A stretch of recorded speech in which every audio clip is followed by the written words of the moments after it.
I'm gonna take everyone for a lap around the pits here at the Lorning Land Speed Runs, and it's July 17th, 2025. So for anybody that's interested, that maybe wants to come up and make some runs, and you don't have to go 200. You can. There's all kind of stuff up here.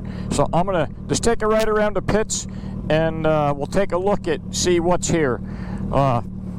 They're still doing some rookie training right now before we start our runs for today. So let's take a quick ride around. They have a big turnout this year, and a little bit of everything: street cars, race cars, lots of bikes, and a lot of bikes this year. And you can see all kinds.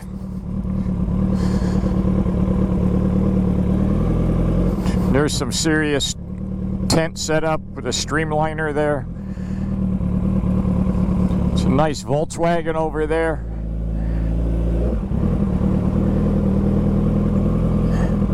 It's a niche group as far as racing. It's not quite like drag racing.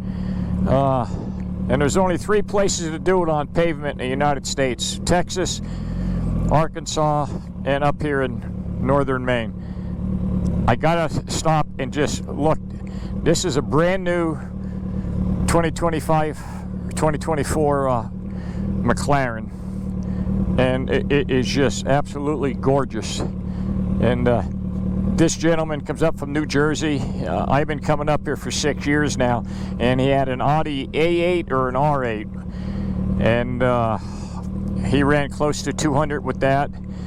And then 2 years later, he came up with a Ferrari, a brand new Ferrari, and that was either an R8 or an A8. I get the model numbers mixed up, but and that was absolutely awesome. And now this year, he's got a brand new McLaren, and he said he treats himself to a new supercar every 2 years. All run around 200. And if you get up close to these cars, I mean, these are like insanely expensive cars, but you can see the detail, the handwork. It's just incredible, and very, very fast. And they're supercars, so they don't need parachutes or anything. So when they run 200 or over 200, they're built to stop right from the factory. And he comes up out of New York, and he drives it. He drives all of his supercars. So awesome. All right, we'll take a ride up here. There's the concession stand, and there's nobody up here yet. Let's take a ride up.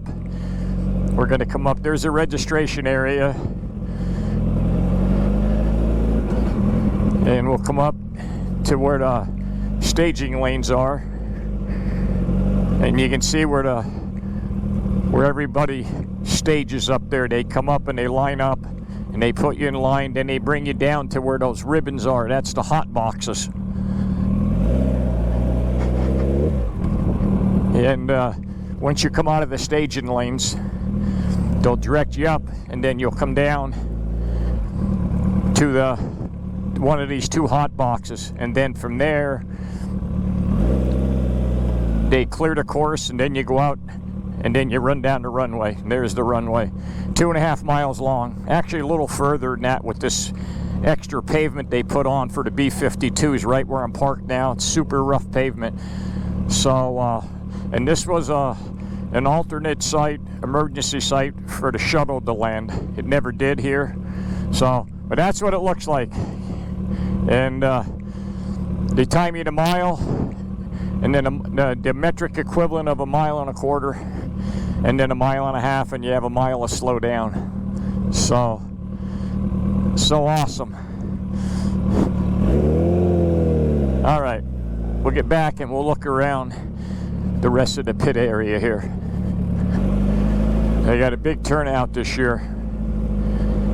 Normally they do 2 events a year, but this year it looks like only 1 event. The fall event, the weather really gets cold and nasty up here, so the participants aren't as, there's not as many for the fall event.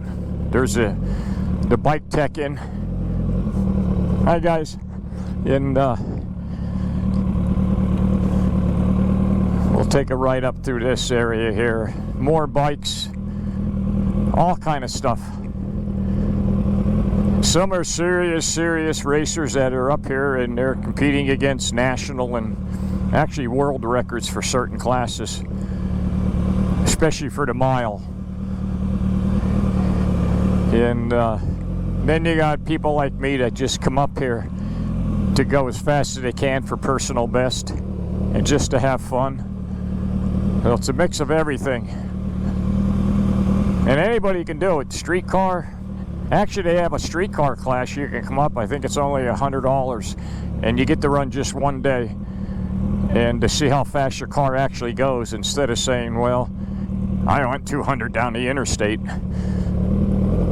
and you actually have a ticket to prove it. And everybody will talk to you here, all kind of racers, the pro racers. That's what's so nice. You can get around and you can learn a lot up here, and everybody's willing to talk to you. And so, I mean, look at some of this stuff. Look at this bike. I'm not even sure what it is. I think that's one of the old Harleys, I think. And some very serious teams here. That one's not unloaded yet. And look at this setup here. I mean, this is... Now, these guys are serious racers that come up and going for the records. And a number of these people run Bonneville, too. I've talked to a number of them that run Bonneville with bikes and cars. And, here we got. I just got to stop, and since I'm a Kawasaki guy, I just got to stop and look at this again. There's a 2024 H2R right from the factory. Look at those headers, the titanium, the colors, and pure race bike right from the factory, not street legal. And he ran. They had a private event up here, I think 2 months ago, and he ran 222 with it, and he put spoilers on it now. And you can see well, actually, he had 4 of them on yesterday. He took 2 of them off, so he's playing with it. And so, bad fast, and that's a 2024. If you buy a 2025, you can go right to your Kawasaki dealer and order it, and they're $58,000. But it's a pure race bike. We'll look around here. Lots of stuff. There's Fred. This guy's a national record holder on ZX14s. And he comes up. He even drives a Fred liner. Check that out.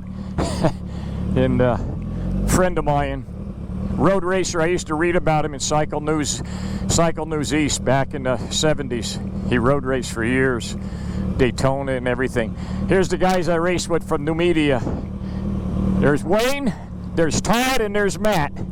And they're local boys, so we're up here from Pennsylvania, and they got all their bikes here.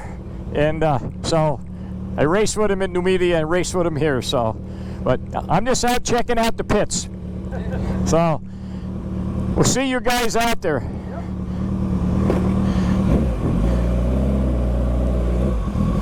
Yeah, here's a serious motorhome.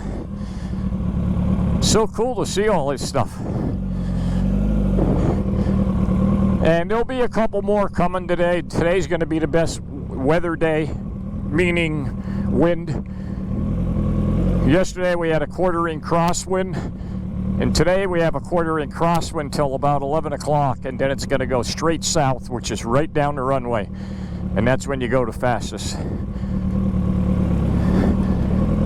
Because horsepower means a lot, but once you get a rep right around 200,